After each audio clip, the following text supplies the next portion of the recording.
the Republican National Convention. This is Native America Calling. I'm your host, Shawn Spruce. In just a few hours, Donald Trump will speak to delegates here in Milwaukee, formally accepting his nomination as the Republican presidential candidate. It will also be the first time the world has heard him speak since the assassination attempt last weekend. Organizers have been building momentum all week and tearing into President Joe Biden and all issues and ideas that Democrats stand for. Today, we want to explore a topic that we're not hearing much about here at the convention, and that is what another Trump presidency means for Native American people. Is Trump's pro-business and anti-immigration message connecting with Native voters? Are there undecided Native voters still weighing their options? Share your comments and questions by calling 1-800-996-2848 or just 1-800-99-NATIVE. We've got the phone lines open. Yesterday, we got some great calls from listeners, so let's continue that momentum and let's keep those calls coming in, folks. And if you call early, we'll have plenty of time to get your comments on the air. 1-800-99-NATIVE. I'm joined again by Shaun Griswold. He is our convention correspondent. He's with Source New Mexico and also States Newsroom. Shaun, welcome back. Oh, happy to be here. Last day. Yeah, I know. Can you believe it just flown by? I know. And here we are. We're on the convention floor. Still a lot of buzz going on, and then everybody's preparing for tonight's speeches, which is going to culminate with Donald Trump accepting the nomination, potentially accepting the nomination again. Excuse me. And we will be broadcasting live from Convention Row there as well. On the phone, our guest joining us today is Paul DeMaine, and he has been on Native America Calling many times. He is a retired journalist. He's in Madeline Island, Wisconsin. He is a citizen of the Oneida Nation. He is also of Ojibwe descent. Paul, great to have you back on the show. Welcome. Good morning, Shaun. Good morning.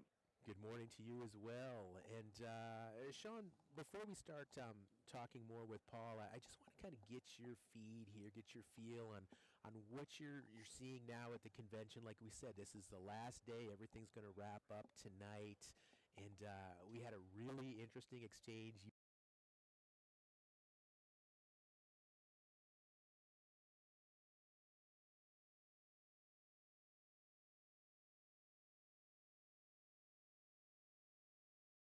For Native America country was to figure out like who's going to be running the interior, what's the Interior Department going to do with the Trump administration, and we just found out somebody who has some policy positions that are in line with Donald Trump, with the Republican Party, and had knowledge about issues affecting the West that might potentially fit into an interior. So now we have an idea about that and some policy proposals, but it's also news to a lot of other people.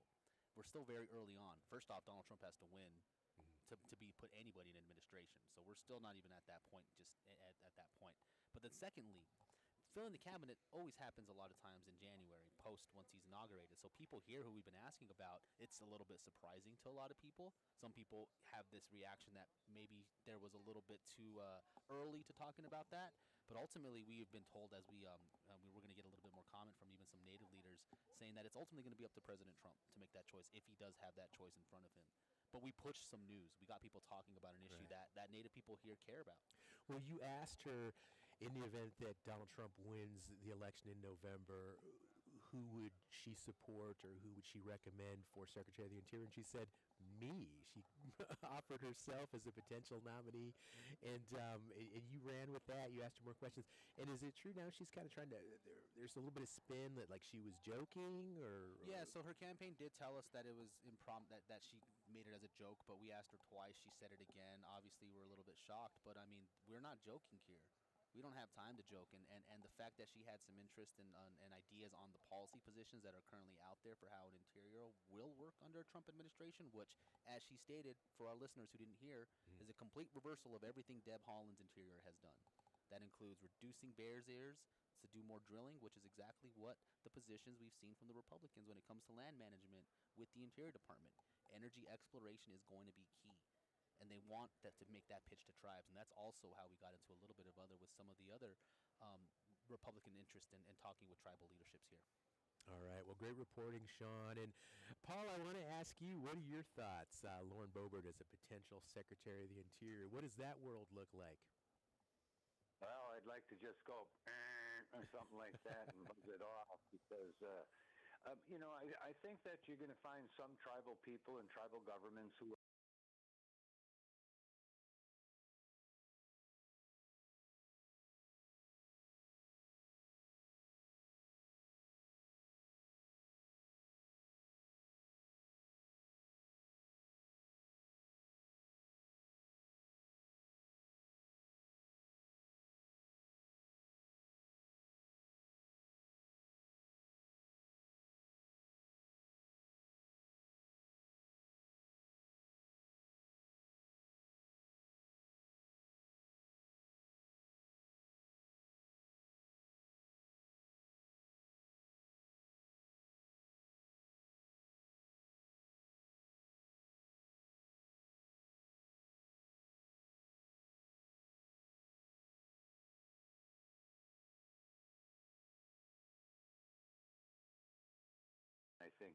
country would probably say the same thing.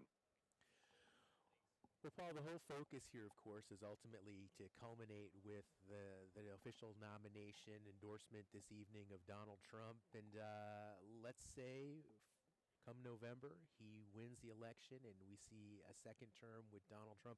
What do you see the impact there for Indian country? Again, 570 plus federally recognized tribes. What does that world look like? Right. Well, first of all, it's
about the political history of indigenous country and how it relates to the politics of the United States.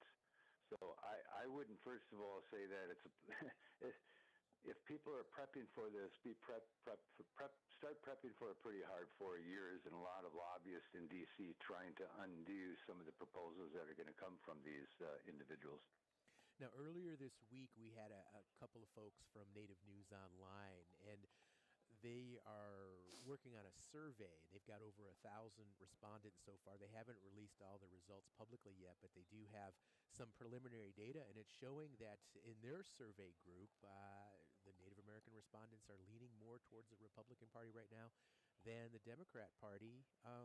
What's your thought on that? And I also want to ask, I mean, do you see any benefits or any opportunities right now that Donald Trump and the Republican Party can offer Native American communities that a second term with Biden can't? And they can offer that they haven't put on the table in the past. And if the survey was of 1,000 Native Americans, we've always realized that Indian country is a lot more conservative than the Democratic and progressive parties in general speaking. They have much more conservative beliefs about being pro-life, less taxes, less government, and those kinds of things. But at the same time, they found a home in the coalition of the Democratic Party, along with the blacks and Hispanics and gays and lesbians and the disfranchised people. That's the party that opened themselves up and brought in the indigenous community as part of the coalition. And there's a place for indigenous people within the Republican ranks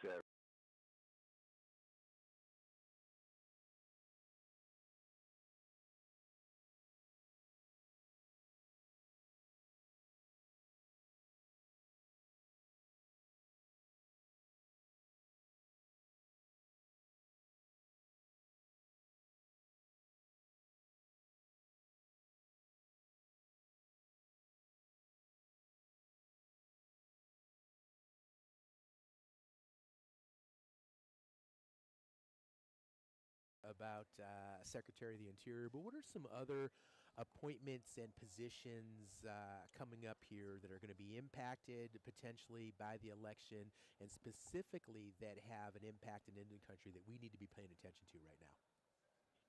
Well, it's really all of them. I was once in the governor's office of the state of Wisconsin from 82 to 86, and one of my first charges was to put appointments that the governor could make on about 168 different panels, whatever it may be, positions of banking, agricultural, farming, economic development, minority development, and all that. And when I went out, I think we placed about 80 Native Americans in positions. And in the past, the governor had pretty much had maybe 12 selections. We found people in all those categories, and when you apply that at the federal level, there needs to be a diverse cabinet that represents the country. So I think there's room for people to be placed in all those positions. They should be in EPA. They should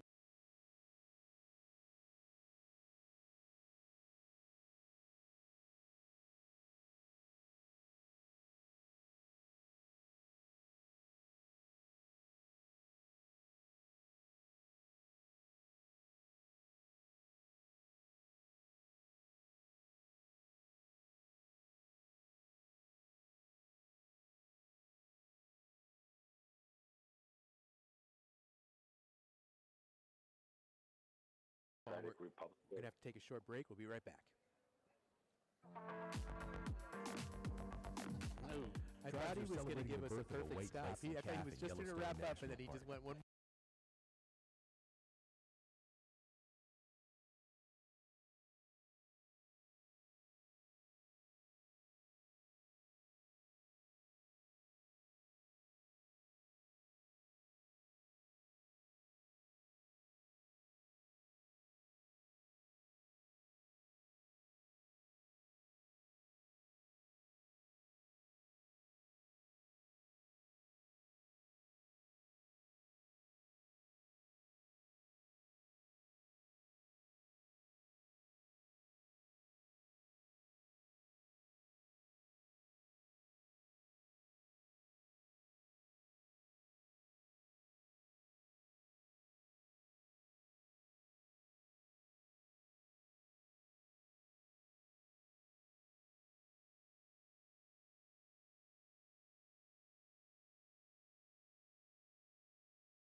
Thanks for tuning in today to Native America Calling live from the Republican National Convention in Milwaukee, Wisconsin.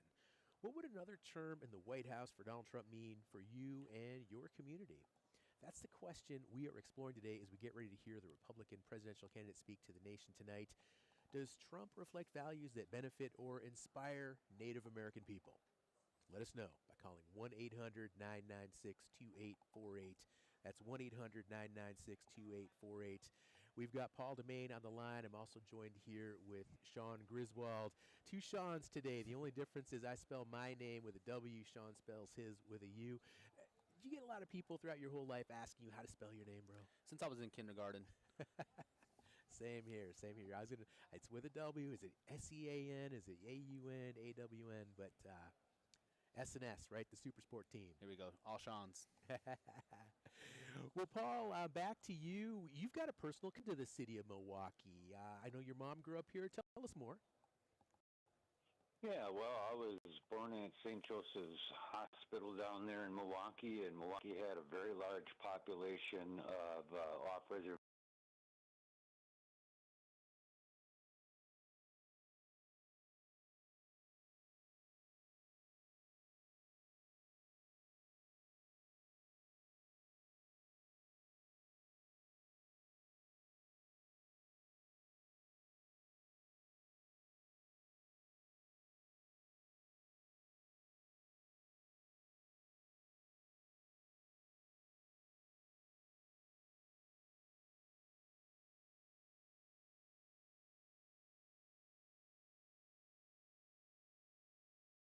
perspective on the politics. I hope that they are involved in the Republican convention itself. We need to have people representing all of us. But yeah, that's where my history started. I was born there, and now I'm on the northern tier at La Pointe on Manlin Island today. Paul, let me ask you, because I drove by the other day and I saw the bronze fawn statue here. And is old Milwaukee in any way, shape, or form similar to how it was portrayed on that old show, Happy Days, I remember as a kid? Maybe, maybe not. Milwaukee has a long history down there, and at least nowadays, the indigenous community is beginning to carve out its place, just like a lot of other communities, about how they ought to impact even Milwaukee politics.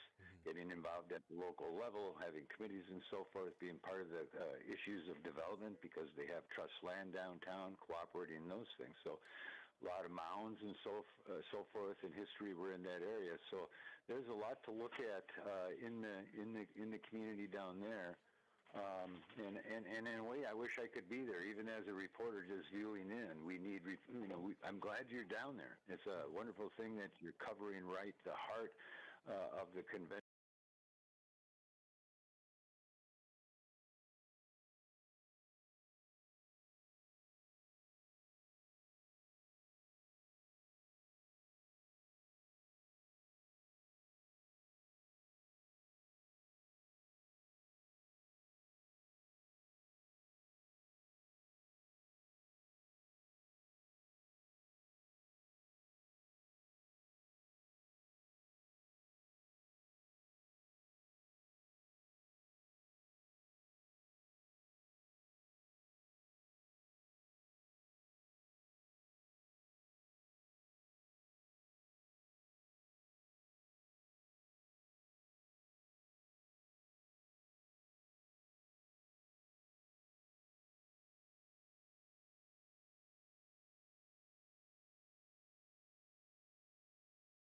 Mentioned here. So I guess this is something I'm curious about because in downtown Milwaukee right now, where we are, it's very closed off. A lot of businesses closed, and it actually impacted a lot of the community people from Milwaukee to have this event here. And then when you leave outside of the perimeter, then you kind of get a better sense of Milwaukee. Then you have the people who have to interact with the convention, with the multiple police who are from all over the country that are here. And just also the politics that is somewhat directly opposite of the people that live in this neighborhood and in this downtown area. But I'm curious because outside, once I leave the convention from the job and from the work, and I go visit with people from Milwaukee, very loving, very kind, very nice people. They seem to be happy that we're here. They did, I mean, not happy that we're here. They want to share with us places to go, places to visit. While this has disturbed their life, and some of them don't necessarily agree with the politics, I'm curious from your viewpoint, what does it mean just for Milwaukee to have this political moment here? Because one of the things a lot of people have mentioned for us is that, when the Democratic convention happened during the COVID years, they didn't really get to experience sort of what this was. It's been a little bit of a letdown for many. Many businesses are really having not a lot of patrons, but they're ultimately still feel like it's an important moment in history. Is that something that Milwaukee experiences and has also pretty much had regularly in the past? Not so much, but it's interesting that the Democrats came and now the Republicans came. It really tells you that there's something interesting about Wisconsin that they're looking for, and really that's in the fact that Biden won the election by about 20,682 votes. And when we do our calculations with native vote and with the tribes and everything, we're kind of pegging the turnout in Indian country at about 25 to 30,000 voters. That's tribal members, that's spouses, that's vendors, that's employees, that's impacting the community around them. And, of course, we're part of a coalition. It takes the black community to turn out. It takes the Hispanic community to turn out. And so I think it tells you how important Wisconsin is that they came there. And, of course, they came to Milwaukee, which is an old labor union, a socialist city that's been operating with, I think they had 4 or 5 different mayors over the years that were socialist mayors elected down there. So it's kind of interesting to me that they selected the heart of Milwaukee rather than Waukesha, but that's where the Republican base is out of Waukesha County, whereas the Democratic voting base, the hard Democratic voting base for Wisconsin is in the Milwaukee area. And like I said, long-time labor. You have all your major corporations. You have your major unions there. Yeah. Hey, Paul, actually, we have some guests that are coming in here that we might want to chat with on interview here. They came and they pointed at us. They're wearing some beautiful necklace earrings. I see some braids. We're going to get their mic here set up. Do we have a minute to chat with them, Shawn? Yeah. This is Wendy and your aunt, cousin, Madeline, and they are Shinnecock Nation.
Is something much bigger than me. It's only through God's grace and mercy that I'm even able to stand here and talk to you today about this, because there's so many, mothers and families that are curled into a ball right now because they don't know how to deal or handle their grief or their trauma of losing a child to murder or fentanyl poisoning. We really want to express our condolences to you and Thank your you. family and your bravery for Thank coming you. up and sharing your story. Were you able to meet with Mr. Trump or any of the Well, other? I met with him at the Bronx rally. When he came and spoke at the Bronx rally, I also opened up for him, one of the speakers on that rally as well. I also met him in Detroit a month ago with a Turning Point USA and Blexit, New York convention that we had there that he spoke at. What excites you most? What excites you most about another potential Trump presidency? What excites me most is that, we will get back the glory days of his first 4 years. Everybody was doing so much better. Okay. I have to ask you, with friends or family or neighbors, do you get criticism for being a Trump supporter? Absolutely. And how do you deal with that? What do you do when somebody tells you, why are you here? Why are you supporting Trump? Well, I look at it for what it is. A lot of it is immaturity and ignorance. I get called all kinds of names that I probably cannot say on your live broadcast, but we all know the names that, as black conservatives, a lot of us are still in the closet with it because of the blowback and because of the things that people say. So it'll be determined on November 5th when we get to those voting booths. People may not say that they're going to vote for Trump, but once they get in that voting booth and no one's there to criticize them, they're going to cast that vote for President Trump. Okay, and then what do you do to control your language and tone when you talk to people who want to get argumentative? Like, how do you stay respectful? I stick to the facts. I stick to the facts. I like to say that I was better off. I had a couple of dollars in the bank. I was able to afford groceries, and rent at the same time. I didn't have to worry about my kid or my grandchildren going outside and getting their heads blown off. All right. As soon as they step out their door, I didn't have to worry about, illegals, sucking up the resources in our community. I stick to the facts. And you believe that's something President Trump can help make Absolutely. better for you? At least if he cannot help with it, at least the mindset of the people can begin to change. Because without the people changing their thinking, attitude, and behavior, no one can do anything. And without keeping God first, in all of this, there's nothing that no one could do, not Trump. He could be the man from the moon. It could be the man from the moon. They still won't be able to do anything. It's up to the people, to take back their power, and start thinking, what's best for them, their family, and the country, and do the right thing. If Do the right if the thing. DNC invited you to share your story, would you take them up on that offer? Absolutely. To go to the Democratic Absolutely. National I Convention? believe that I have a nonpartisan, message. I think that what I'm talking about resonates with everyone. It doesn't matter. You're white, you're black, you're Hispanic, you're Indian, you're Asian, whatever you are, Democrat, Republican, conservative, independent, we are all experiencing this very same thing. This ain't about politics. It's not. Well, Madeline, tell us a little bit about the political climate there, Shinnecock Nation, Yeah. and which way do most of the tribal citizens lean? Are they more Democrat, more Republican, or is it a mix? Well, I'm going to let my sister Wendy speak to that because she is more engaged in that. Oh, Okay. excellent. Thank All you, right. Wendy. Yeah, Wendy. Welcome, Wendy. Yeah, happy to have you, Wendy. Hi, my name is Wendy, and I'm here accompanying my sister Madeline on this Republican convention. Wendy, tell us again where you're from, We're from Long Island, New York. and then the Shinnecock Nation as well. That's part of our ancestry, yes. Okay, excellent. Yes. So as Shawn was wondering, do you have any engagement or conversations with any of any other your relatives who are from the Shinnecock or anybody? Well, I spoke to my uncle, who is a Shinnecock Nation member, tribal member, and he's also a Vietnam War veteran, and he currently lives off of the reservation, but he has family that currently lives on the reservation now. They're up in age. They're in their 80s now. And he's been away for a while because he's traveled in the military.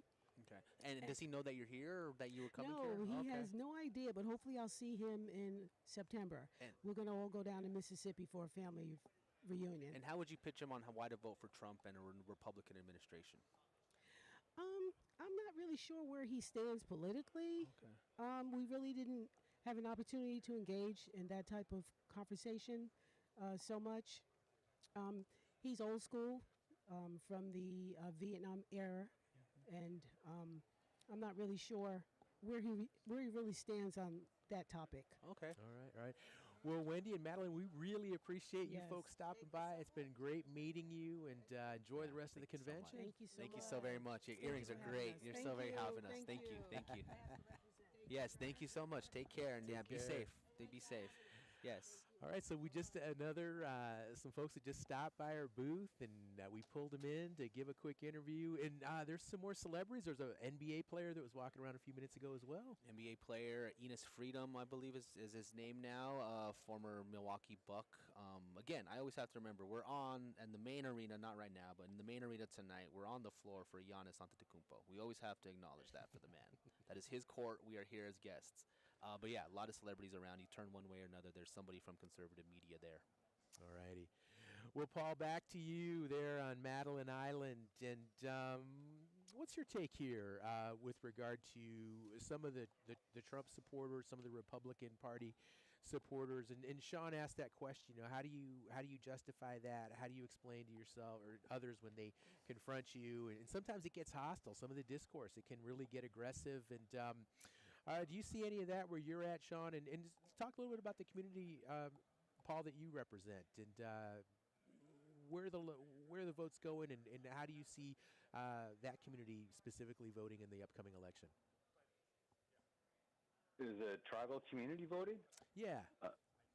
Yeah. Oneida Nation. Number one, well, the Oneida Nation is itself. I think the Oneida Nation, just like other Wisconsin reservations, have always trended into the Democratic partisan politics. So it's interesting that your last interview says it's not political. She talked about illegals and immigrants, and we can talk about illegals and immigrants a whole lot in this country. One of the ladies identified herself not as so much as a Shinnecock, as a conservative black Christian. And so, there are indigenous people who are going to be in that fold, and we can argue with them. She said she wanted to look at the facts, but there are a lot of facts that this economy is probably the most robust economy that we've had in a long time. We can't find enough workers for full employment in northern Wisconsin. It's over full employment. There's just not enough people to do things anymore, so there is full employment. And yeah, we worry about inflation. That has to do with dynamics that some are under the control. But I didn't see the ladies discuss tribal politics. In fact, the other one, coming from Harlem, tells me a little bit that he's probably not involved with tribal politics so much. So let's get down to the programs that come to Indian country through the Democratic Party, like Head Start. And in fact, I want to note this. The biggest non-voting sector of the indigenous community is women with children between the ages of 18 and 25. They should be concerned about educational cuts. They should be concerned about health cuts. They should be concerned about Head Start cuts. They should be concerned about job training. And yet they don't vote because they're overwhelmed by just being mothers. And so those are the facts, too, that under the Republican Party, there's going to be a lot of votes there, a lot of reductions in programs because that's what they say they're going to do. And there is a good reason to have less government at that federal level. We endorse that.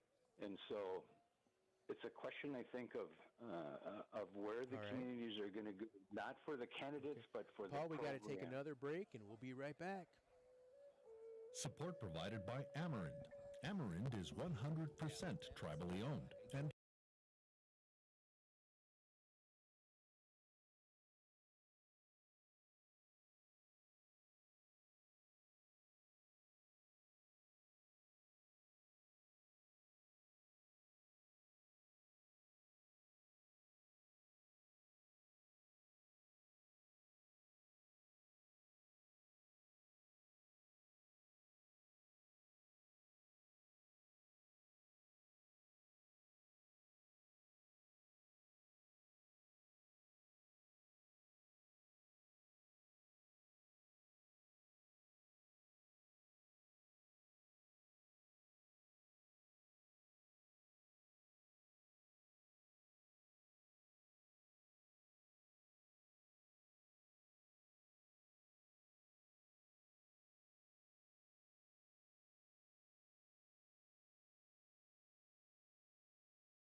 We are live at the Republican National Convention.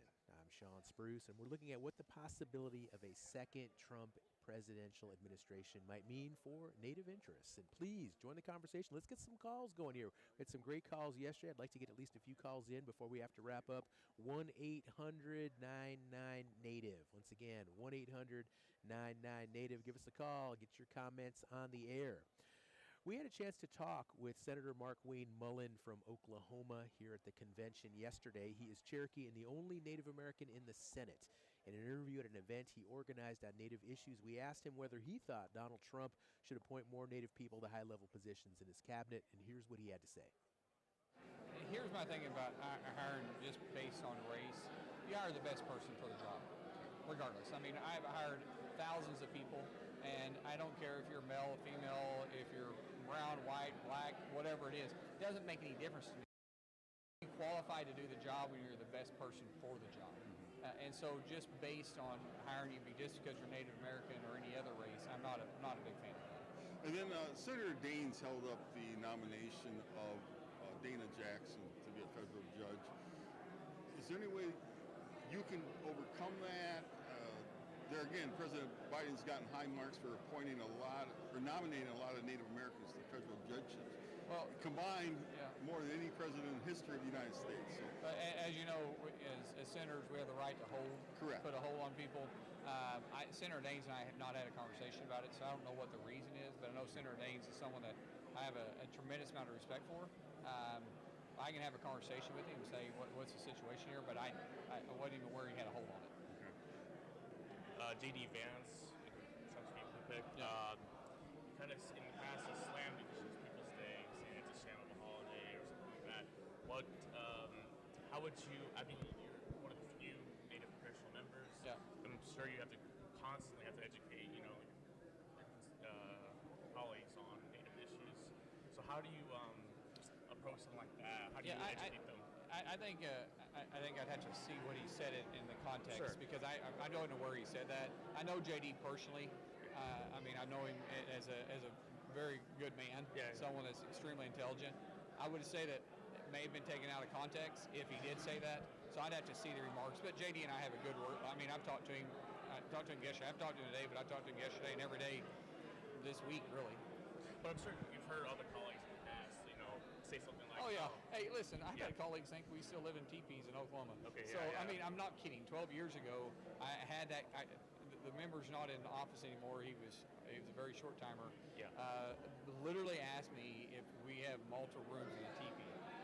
I thought he was joking, but that people, you just don't know. We take it for granted because we grew up in Indian country. But when you take people that it's just not their life, it's just not what they know about. Sometimes the ignorance does follow it. But the same thing with the subway system in New York. I don't know how to use it. For everybody else, it's old hat. But we just don't realize what we don't know. But it has to make your job hard as a leader, right? To bridge that ignorance. So how do you get through that? Well, Tom Cole does a really good job in the House. Yeah. We get the opportunity in the Senate. I will tell you, more and more people come anytime it deals with Native issues that we're going to be voting for on the floor or dealing with prickly issues in the committee. I'm impressed by how many people come up and get my opinion. All right, that was U.S. Republican Senator Markwayne Mullin speaking with our producers yesterday. And Shaun, what's your thought on that? I mean, here Senator Mullin does not place a priority on putting Native Americans in positions that are going to impact Native communities, Native governments as well. Mm-hmm. And does that jibe with what you're hearing from other high-level Native Republicans, or is it different? I don't know, not necessarily Native Republicans, but I will say technically Republicans in general like to use the line, we are looking to hire the best person qualified. They like to reject race. They like to reject the views that a person's lived experience is vital to a job and, in fact, makes somebody even more qualified for the job. It's kind of contradictory that he would give that statement and then later down the line say, well, I used to have to talk to somebody who thought we lived in teepees just 11 years ago. And all tribal leaders have told us consistently from across the board, whatever party they are, that we are tired of having to remind people not only we are here, but having to do the 101 basics of what the trust responsibility is, what the role of the federal government is to Native people. And to say that somebody who has that entire lived experience, just because they're Native American, is not part of it, you're identifying their race but not taking out their lived experience. And it doesn't make sense to me. Like, Markwayne Mullin probably would have a role with working with the Native people because he is of Cherokee descent. Would he levitate that? I'm not really quite sure. But ultimately, I think it's just strange, and it also, and to me, it falls in line with this viewpoint of anti-DEI rhetoric. Okay. And that is the issue we got into the J.D. Vance thing. I want to address that one thing real quickly because, the senator may not have heard what J.D. Vance said about Indigenous Peoples Day. That did come from some article that he wrote with the Heritage Foundation that does discuss It was when we were seeing Indigenous People Days movement happening and taking over Columbus Day spaces, and he was coming in direct opposite of that, saying Indigenous Peoples Day is a fake holiday, is what he called it. He wrote that in his text, and that is the fact. That is true. So we just have to know that about these people. That is their perspective. That is their thought point and viewpoints, and it rejects lived experience, which I would say is a very major qualifier for any job. Well, what's interesting, though, when he made that remark about the stereotypes and people asking if there's rooms in tea, because one of the knocks that a lot of these high-level Oklahoma Native Republicans get is that, hey, they're out of touch. They don't understand Indian country. They don't understand Native issues. And for him to identify and having been a victim of one of those just misguided, misinformed, uneducated, stereotypical viewpoints, that is an interesting exchange, and that's an interesting thought to have. But along the lines of J.D. Vance, we've got a caller on the line right now who has some comments with regard to J.D. Vance. This is Jen, who is listening online in East Texas. Hello, Jen. It's great to have you on the show again. Welcome. Thank you very much for this program. I've been following it all week long, and as a Cherokee here in East Texas, I have two questions for the Republican Party and then a comment. But I want to know what happened to working across the aisle, as we would think that with two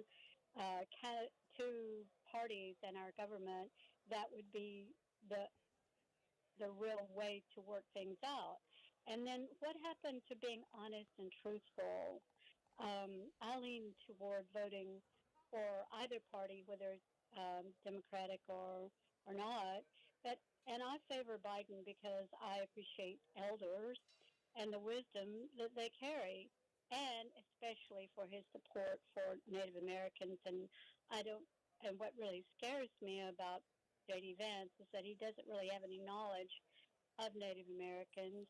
And now I'm even more worried with the possibility of him being in the White House because of his policies prove that colonialism is coming back even stronger through his position. And at breakfast this morning, he was talking about putting religion, into the program. And, honestly, I think that Congress failed to work with Biden about strengthening control at the border and many other issues that they've lied about, and saying Biden was responsible for Afghanistan when really Republicans were a great part of that. It's just so many untruths and not total truth. So thank you so much. I'm just worried. All right, Jen, really appreciate those comments coming in from East Texas. Jen is a regular caller here at Native America Calling, and I want to bring another caller in. We have Diana, who is listening in Las Vegas, New Mexico. She's tuned in on KUNM Online. Diana, you're on the air. Take it away. Hello, can you hear me? Yeah, loud and clear. Okay, thank you. I wanted to let you know I listen to your program all the time, and I have a lot of Native American friends and godchildren. And what I wanted to talk about was what the Trump administration did during his term. Okay, so he signed two federal bills that recognize a total of 7 tribal nations. His Interior Department, however, withdrew a legal opinion meant to help tribes regain ancestral lands and sought to reestablish reservation lands of the, you're going to have to help me here, Mashpee Wapong tribe. A federal judge called the legal memorandum written by Interior in that case incomprehensible and described it as one of the worst written documents I've ever read from any government agency. And for 4 years, there was no climate action, and that affects Native Americans.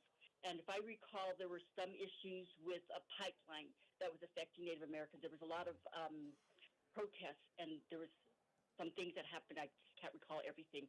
But I just want to remind everybody that we have to bring up these memories of what Trump did. And since this is a Native American line, please remember that he did not look out for Native Americans. And again, many presidents did, but I think he was one of the worst ones. So that's my comment. All right, Diana, really appreciate those comments and you joining the show, joining the conversation. And Paul, I'd like you to respond to Diana and also Jen, if you feel comfortable regarding her comments as well. And Diana really speaks to some of the environmental impacts that are at stake. And what's your thought? Because, again, we talked about that a little bit at the beginning of the show and how many tribes lean in that direction towards supporting and protecting Mother Earth. Well, and I think that's going to be a primary thing when tribal councils and tribal governments get together and look at the past policies. They're going to have to judge what best policies, not the presidential individual, either Biden or Trump on the situation, because it's a question of what kind of policies came out of the past administrations. You asked me a little bit about Oneida earlier, and I got out my state map, which shows all the reservations, and what's really striking is the Stockbridge-Muncie Reservation being bright blue, the Menominee Reservation being fairly blue. All the reservations amongst the Ojibwe in northwest Wisconsin are either blue or light blue. Green Bay at Oneida is light pink, which means they went to the Republican GOP side in the voting trend, but you can see that it's light pink in an area surrounded by dark red. And so the impact of the tribal vote, I've always said, if you get into the reservation, it's about 80% Democratic. And people may be questioning that nowadays for various reasons, but what I hear back and again, even with the individual talking about the diversity issue, if you want to do business in the modern world, you need to diversify. You can't just have a bunch of white guys working for you and make it work. So the calculation of how to integrate all of society into your business, into the politics, into the education is very broad. And when people start saying, well, I'm of tribal descent, but this is how all the other Indians ought to feel about this thing, I don't think those are good judgments on where we're going. I think it's going to come down to policies, and if people look at the policies of the Democratic Congress and the policies of what occurred under Republican administrations, I think they would choose the Democratic side over any day, because again, the opening of public lands, the destruction of resources, the pollution of waters by corporate entities and foreign corporate entities has been something that we've been fighting forever. And this just seems to be a continuation of that exploitation of resources and colonialism. And so that may not fly with everyone, but historically, I think people looking at it are going to see that this administration basically acts like they want to exploit Indian country. Yeah, Paul, and I think that's kind of what that news from Representative Boebert yesterday, and a lot of people and from our callers and the reaction that's come from it, is that they now position this race as less Donald Trump versus Joe Biden, and for an Indian country, it was Lauren Boebert versus Deb Haaland, because it's about policies. Gotcha. And that's what we ought to look at. Let's get it down on paper and compare the policies of the two administrations. I think it's going to be night over day, except for those people who are in the development, corporate. Let's embrace corporate development on our reservations. Let's embrace the coal industry. Let's embrace the dirty fossil fuel industry. And that's only a small portion of the population in our communities. We have people who are worried about housing, education, job training, health care, and those kinds of things. And those are things Republicans are not saying here. It's all about energy. Paul, let me ask you this, because we had a reporter from Arizona yesterday, and of course Arizona, a huge Native American population, and so significant that Native voters actually have the ability to swing the election one way or the other with regard to Trump or Biden.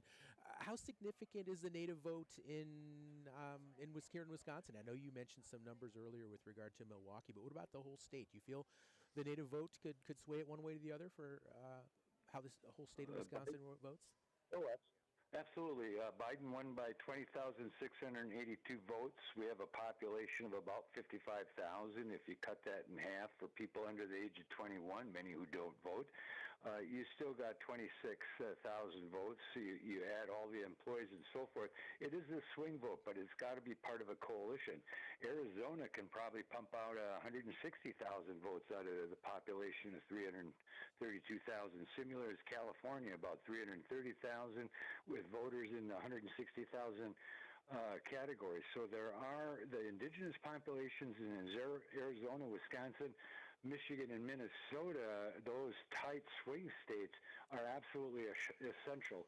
And the balance of power is the most important. Our community is the most powerful when both the Republican and the Democratic parties need us.